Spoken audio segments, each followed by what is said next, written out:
उसकी इज्जत करें। तो आज सोचें कि लोग ऐसी जगह के लिए भी तरस रहे हैं कि हमें ऐसी जगह मिल जाए जहां पे हमें रियल में हर चीज मिल सके।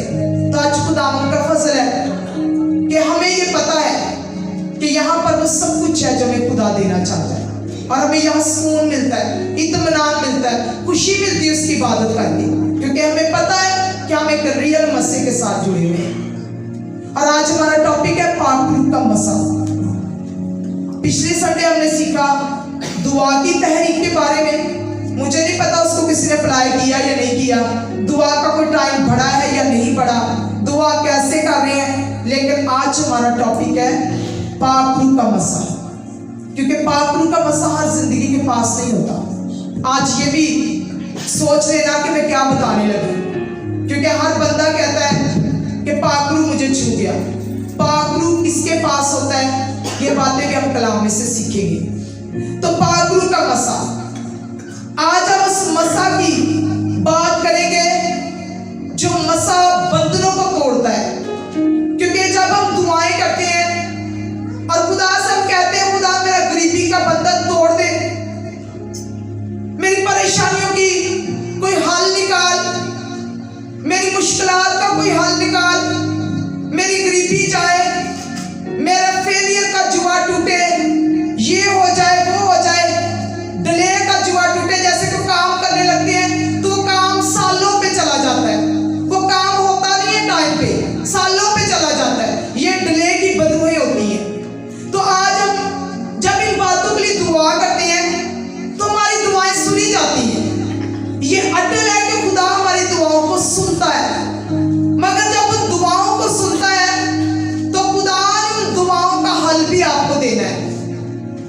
अब पिछले संडे मैंने बताया था कि हम घरों में या अपने तरीके से जब दुआ करते हैं तो हम उस गहराई में नहीं उतरते जिसमें जाना चाहिए, क्योंकि हम अपने तरीके से, हो सकता है कोई 10 मिनट दे देता हो, कोई 1 घंटा दे देता हो, लेकिन जब कलीसियाई तौर पे हम बैठते हैं, जब एक मजमे के साथ हम बैठते हैं, तो वहां पर अगर दुआ 3 घंटे की तो हम 3 घंटे ही करेंगे, क्योंकि हम उस सिर्फ वक्त में जुड़े हुए हैं जहां से जितनी देर तक खुदा की इबादत होनी हम बैठे रहते हैं।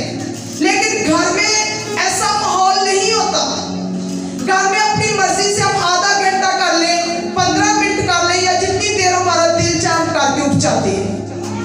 लेकिन कलीसियाई दुआ जो होती है, इसमें एक वक्त होता है, जैसे 2 घंटे का, तो हम 2 घंटे ही करते हैं। तो दुआ की तहरीक में शामिल होने का इसीलिए आपको बोला था कि जब आप बार बार खुदा से दुआ करते हो कि खुदा मेरे मसले हल कर दे, मेरी परेशानियां दूर कर दे, तो खुदा ने फिर ये रास्ता खोला कि चाहे हम खादमों के जरिए से, चाहे हम चर्च के जरिए से, चाहे हम टीवी चैनल के खादम के जरिए से, हम किसी भी तरीके से उस मसा के साथ जुड़ जाए। क्यों मसा के साथ जुड़ना क्यों जरूरी है? क्या मसा के बगैर ये मसले हल नहीं हो सकते? क्या हमारी दुआ ये मसले हल नहीं कर सकती? लेकिन आज कलाम में हम सीखेंगे कि मसा के साथ जुड़ना क्यों जरूरी है और क्यों हमें पाक रूह के मसा की जरूरत है। निकाले मेरे साथ खुदा के कलाम में से यशायाह नबी की किताब,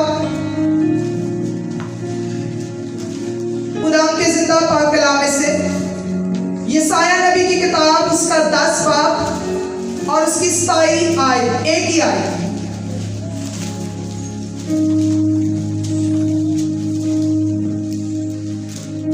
कलाम में तस्बीह लिखा है, यशायाह की किताब उसका 10वां बाब और 27वीं आयत हम पढ़ेंगे। और उस वक्त यूं होगा कि उसका बोझ तेरे कंधे पर से और उसको जुआ तेरी गर्दन पर से उठाया लिया जाएगा, और वो जुआ मसा के स्वाब से तोड़ा जाएगा। कलाम का पढ़ा सुना जाना हम सब के लिए बाइस से बरकत हो। कितनों को समझ आई यशायाह नबी क्या कह रहा है? यहाँ पर जब एक बात है, जुए का सबको पता है, जब 2 बैल सामने रखे जाते हैं, उनकी गर्दन पर जो लकड़ी का जुआ रखा जाता है ताकि वो लेवल में बराबर चले, बोझ उठा सके। वो जुआ जो है जब रखा जाता है तो हम साथ ऊपर नहीं कर सकते,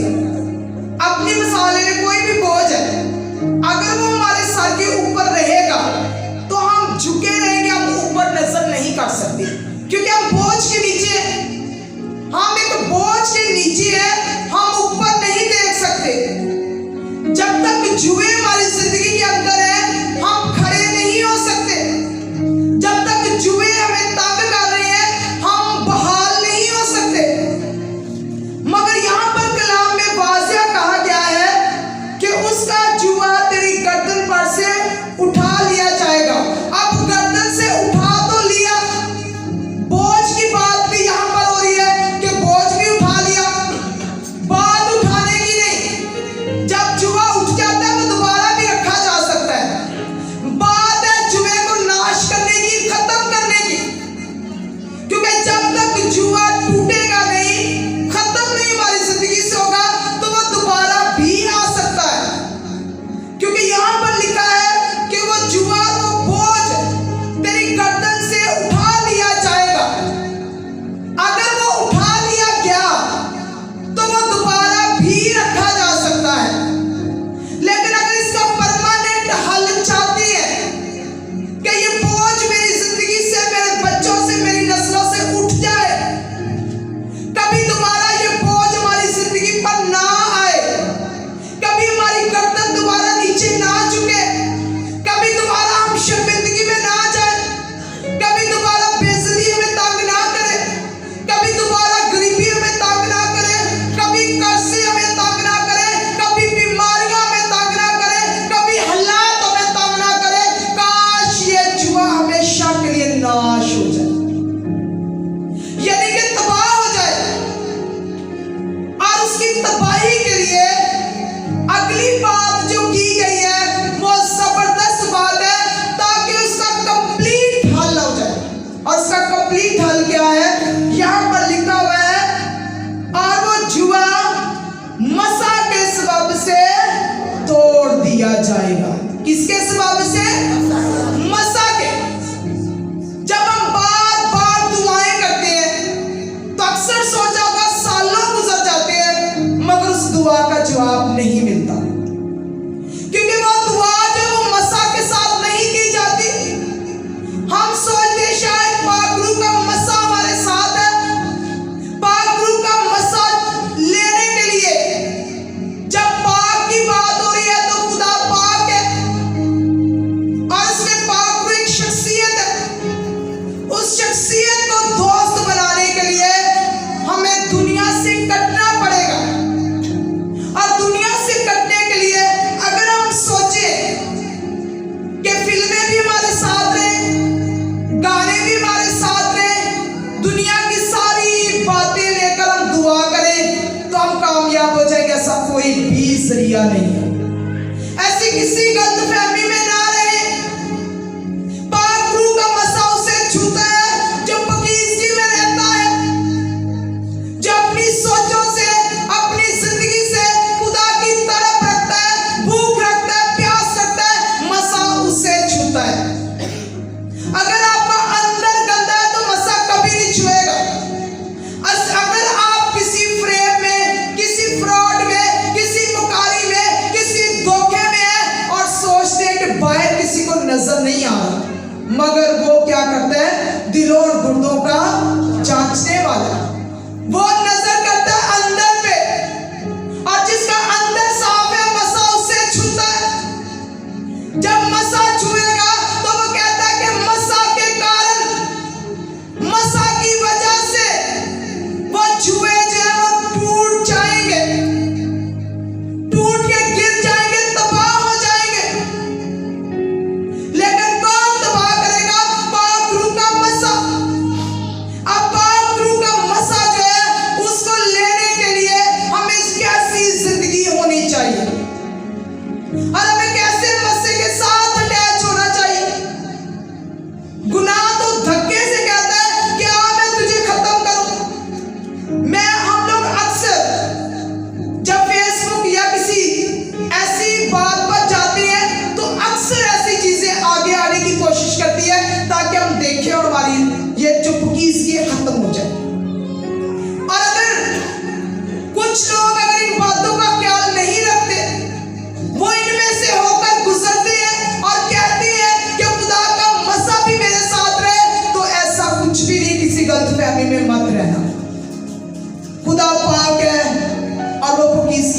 पसंद करता है।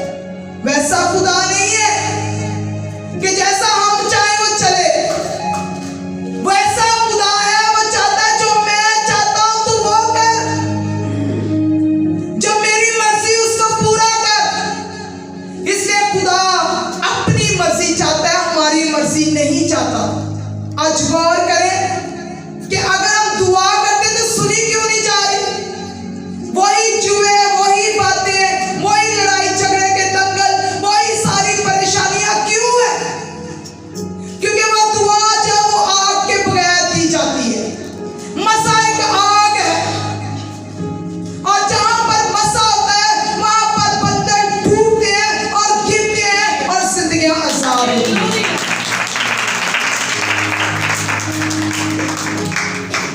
और मसा के कारण ही ये काम हो सकता है, वरना हम सालों के दुआएं कर रहे हैं और दुआओं का कोई उत्तर नहीं, कोई जवाब नहीं है। जैसे करते जा रहे हैं वही रटी रटाई करते ही जा रहे हैं, मगर जवाब कोई नहीं मिल रहा। क्यों नहीं मिल रहा? उसने कहा कि बेशक ये जुआ उत्तर तो जाएगा, यहाँ आकर शिफा भी तुझे मिल जाएगी, तुझे डिलीवरेंस भी मिल जाएगी, तेरा हो सकता है काम भी हो जाए, बगैर बपतिस्मे के तुझे शिफा भी मिल जाए, क्योंकि वो दयावान खुदा है, वो सब कुछ कर सकता है, रहम कर सकता है। मगर वो कहता है कि अगर तू परमानेंट हल चाहता है तो परमानेंट हल किसके पास है? मसा के। और उसी मसा के कारण उसने कहा कि बंधन टूट जाएंगे। अब मसा के साथ जुड़ना, मसा के साथ रहना, मसा में हर फकीजगी में रहना, अब ये कुछ लोगों के लिए बड़ा मुश्किल काम है कि कैसे रहे, कैसे ड्रामे छोड़े, कैसे फिल्में छोड़े, कैसे गाने छोड़े। कुछ ऐसे मूर्ख लोग हमारे पास आते हैं जो कार्ड हमें देंगे कि इसमें कलाम पढ़ दो, तो जब हम कलाम पढ़े पूरा गानों से भरा होगा, और क्या कहते हैं? आधे काट दो, आधे रहने दो। ऐसे मूर्ख लोग भी हमारे पास आते हैं, बेवकूफ, जो ये कहते हैं आधे काट दो, आधे रहने दो, ताकि खुदा भी रह जाए और हमारा काम भी चलता जाए। और मैं कहते हैं ऐसे कार्ड को फेंक दो। क्या कुएं में दो तरह का पानी ले सकते हैं? कभी लिया किसी ने मीठा खारा? एक कुएं से की तरह का पानी निकल सकता है, जा तो उसमें से मीठा ले लो या खारा ले लो। क्या हमारी जिंदगी में दो तरह के रंग में सरफराज कर सकते हैं? क्या वो मसा हमारी जिंदगी में ठहर सकता है? क्या वो मसा जो जुओं को तोड़ता है वो हमारी इन रंग रलियों से हमें बचा सकता है? कभी गौर करें कि हम खुदा को प्यार कैसा करते हैं, उसके मसा के साथ कैसे अटैच है।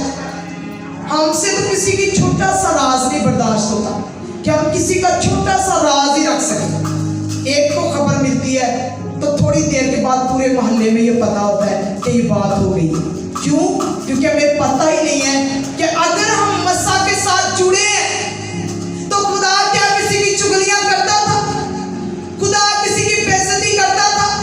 खुदा किसी की बेइज्जती में खुश होता था? खुदा किसी की शर्मिंदगी में खुश होता था? खुदा ऐसा कोई काम नहीं करता था, क्योंकि वो खुदा है और वो पाक है।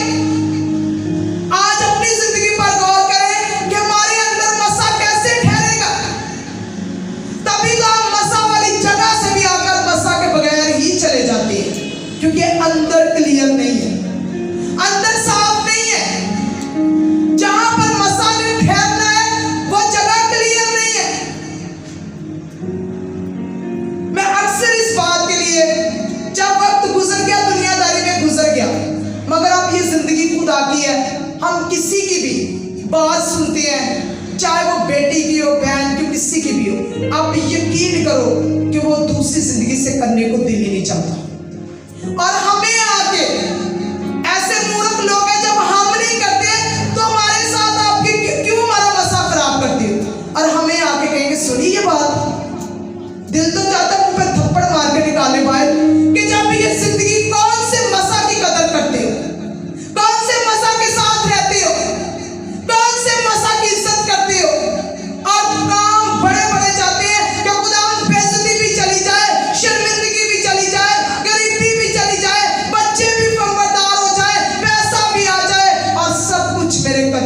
नीचे हो लेकिन मैं तुझे प्यार ना करूं। ऐसा कलाम में कोई रास्ता नहीं है, ऐसी कलाम में कोई जगह नहीं है। मत अंधेरे में रहे, मत सोचे कि हम डायरेक्ट अब्राहम की गोद में जाएंगे। ये भी अंधेरा दूर कर दे अपनी जिंदगी से। वही जाएगा जिसके अमाल अच्छे होंगे, जिसके काम अच्छे होंगे, जो खुदा के मसा के साथ जुड़ा होगा, जो उस आग में रहेगा, जो आग भस्म करती है, आगे आगे चलती है, जिस आग के वसीला से मक्खियां मच्छर आपकी जिंदगी से कटते हैं। आज पाकलू के मसा के लिए हमें बहुत सारी बातों की जरूरत है। उन बातों पर गौर करें। घर से अपनी जिंदगियों से ये शैतानी मजबे खुद उठाएं, अपनी जुबानों से काटे इन मजबों को। अगर आज हमारी जिंदगियों के अंदर ये शैतानी मजबे हैं तो खुदा का मजबा कभी आपके घर में नहीं ठहर सकता, कभी आपकी जिंदगी में नहीं रह सकता। ना अपने आप को धोखा दे, ना घर वालों को धोखा दे। ऐसे मसा के साथ जुड़ जाए जो मसा यहां पर क्लियर कह रहा है कि इस मसा के कारण क्या हो जाएगा, जुए तोड़ दिए जाएंगे। उन जुओं को जो ना हमें गर्दन ऊपर करने दे रहे हैं, ना हमारी कमर ऊपर हो रही है, ना आसमान की तरफ खुदा की तरफ हाथ बढ़ाए जा रहे हैं, ना सीधे तरीके से दुआ की जा रही है। भाई जुआ बोझ उतरे तो हम खुदा के साथ बात करें, जब बोझ ही नहीं उतरता तो खुदा के साथ बात कैसे करेंगे। लेकिन इस बोझ को उतारने के लिए यहां पर एक ही सलूशन दिया गया है, एक ही हल है मसले का, और वो हल है मसा, और वो हल है आग, और वो हल है खुदा के साथ जुड़े रहना, और वो हल है दुआ बंदी का। 2023 खतरनाक साल है, हर लेवल में, रुपए पैसे में नहीं, आटे तेल पानी में नहीं, हर एक बात में जो शैतानी है वो लेवल पर काम करेगी। शैतानी कूदते घरों के अंदर, बच्चों की जिंदगियों के अंदर कुछ ना कुछ ऐसी खराबियां करेगी जो परेशानी का सबब है। मगर खुदा का कलाम कहता है कि सारी बातों का हल जो है वो एक ही है, और वो है मसा। जिसके पास मसा होगा वो चाहे हालात कैसे भी हो, मुश्किलात कैसी भी हो, वो अपने मसा के कारण उन पर फतह पाएगा। और मसा आग है, उस आग को लेने के लिए खुदा ने मेरे और आपके लिए ऐसे सोर्सेस निकाले हैं, ऐसे खादम दिए हैं, कलाम दिया है, ताकि हम उनके साथ जुड़ जाएं और वो आग ले सकें।